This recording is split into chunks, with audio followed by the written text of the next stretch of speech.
kita dari kelompok 7 kelas kewarganegaraan 52. Hari ini kita mau ngadain kuis kelas kewarganegaraan. Nilai kewarganegaraan yang mau kita implementasikan yaitu memori kolektif bangsa, wawasan kebangsaan, dan kesadaran hak-hak kewajiban warga negara. Dan yuk langsung kita cari narasumbernya yang ada di sekitar Universitas Jember. Ayo. Aku Rahmalida Nafisa dari salah satu anggota kelompok 7. Di sini aku di depan gedung Pasca Sarjana mau mewawancarai salah satu mahasiswa Universitas Jember. Bisa dikenalin nggak, Kak? Halo semuanya, kenalin nama aku Solihan Nurajija. Oke, di sini aku mau kasih satu pertanyaan buat Kak Solida. Menurut Kakak gimana hubungan antara penguatan memori kolektif bangsa dengan pembentukan wawasan kebangsaan pada generasi muda? Nah, kalau menurut aku sendiri ya, penguatan kolektif memori atau penguatan memori kolektif isu bangsa berfungsi sebagai sarana untuk menanamkan nilai-nilai pemahaman tentang seperti sejarah perjuangan, terus juga tentang nilai kebangsaan dan identitas nasional kepada generasi muda. Nah, jadi melalui pemahaman tersebut itu generasi muda itu dapat mengembangkan wawasannya dan juga cara pandangnya itu tentang persatuan dan kepentingan nasional itu di atas kepentingan pribadi maupun kelompok. Jadi hubungan keduanya itu bersifat saling mendukung gitu. Itu dia dari pendapat dari Kak Solida.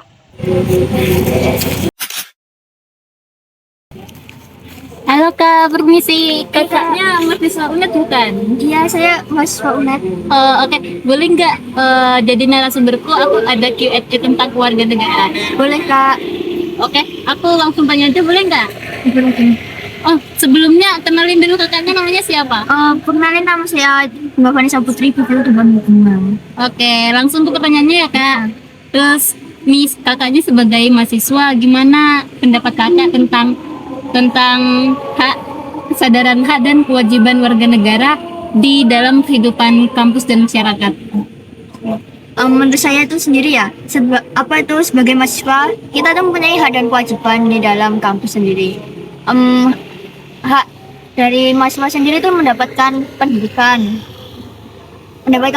di lingkungan kampus, dari dosen, dari pembelajaran di teman-teman lingkungan. Terus hak menggunakan fasilitas yang telah disediakan oleh kampus. Terus hak berpendapat di dalam lingkungan kampus, kayak hak bertanya kepada dosen gitu. Diskusi juga bisa ya. Ya. Nah, untuk kewajibannya sendiri tuh ya sebagai mahasiswa ya kewajibannya ya kayak belajar, terus menghormati sesama mahasiswa yang lain, terus menaati aturan yang telah diterapkan oleh kampus sendiri gitu. Oke, jadi ternyata banyak banget ya hak-hak kita sebagai mahasiswa dan kewajiban yang harus kita lakuin di lingkungan UNED ini ya Kak. Oke, terima kasih banyak Kak waktunya. Terima kasih kembali. Baik, sebelumnya di sini saya dengan kakak siapa? Kak Arika. Kebetulan Kak Rika mahasiswa UNED juga ya. Iya. Baik, langsung saja ke pertanyaannya ya Kak. Yang pertama, analisis bagaimana perilaku konsumtif terhadap produk luar negeri secara berlebihan dapat memengaruhi rasa nasionalisme dan ketahanan ekonomi bangsa. Menurut saya tuh ya perilaku konsumtif kayak kita terlalu beli dari produk luar itu kayak kita jadi kurang bangga pada produk yang ada di dalam negeri, sehingga UMKM yang ada di dalam negeri itu tidak susah berkembang dan ekonomi itu melemah. Kayak sekarang ini kan ekonomi melemah ya, jadi $1 18.000. Jadi kita itu harus mencintai produk yang ada di dalam negeri dan membantu UMKM yang ada di dalam negeri. Baik, saya lanjut ke pertanyaan yang kedua ya Kak. Di era digital, batas-batas antar negara menjadi semakin kabur. Bagaimana cara generasi muda merawat nilai toleransi dan identitas nasional agar tidak tergerus oleh budaya asing yang negatif?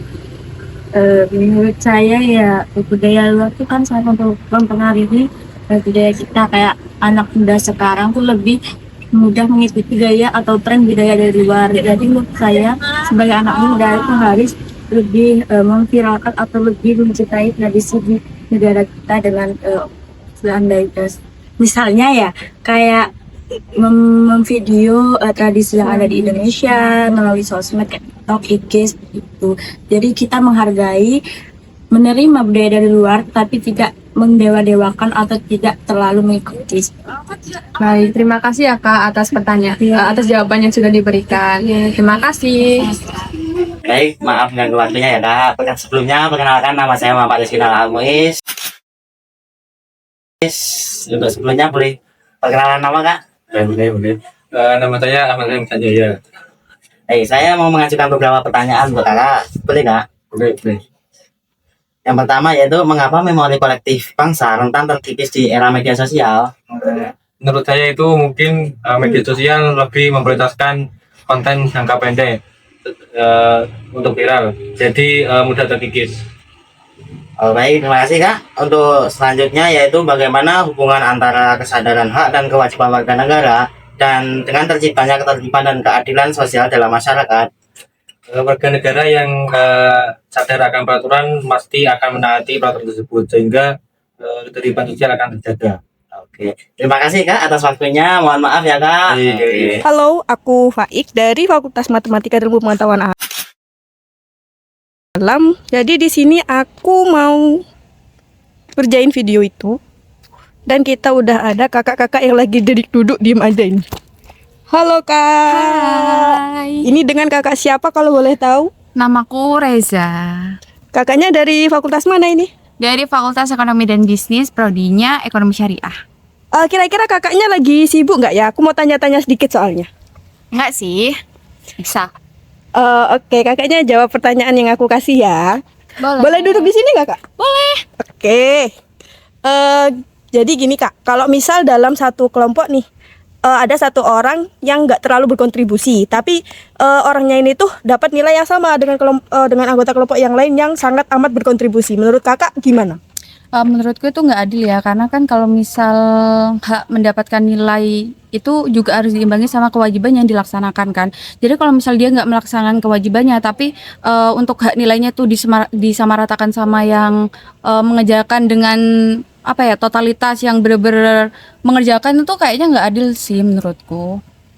Oke, bagus sekali ya jawabannya. Terus kalau misal nih kak, dari ada mahasiswa nih yang bikin konten, nah kontennya itu bikin bercandaan soal logo nasional. Nah di balik konten itu maksud dari hanya bercanda itu kira-kira gimana kak? Menurutku tetap nggak pantas ya, karena kan itu jadi simbol negara ya. Jadi menurutku nggak pantas buat dijadiin bahan bercanda. Mungkin kalau misal bercanda bisa ke ke hal-hal yang lain gitu, nggak harus yang berbau dengan simbol-simbol negara gitu. Soalnya juga kan kita juga sebagai warga negara Indonesia juga harus menghormati, menghargai simbol negara gitu. Oke, terima kasih ya kak. Sama-sama. Nah itu tadi kegiatan udah kita lakuin. Dan ternyata banyak banget pendapat dari teman-teman yang berbeda-beda. Semoga dari video wawancara yang kita berikan bisa memberikan manfaat dan wawasan yang lebih luas lagi ya buat kalian semua. Terima kasih. Dah.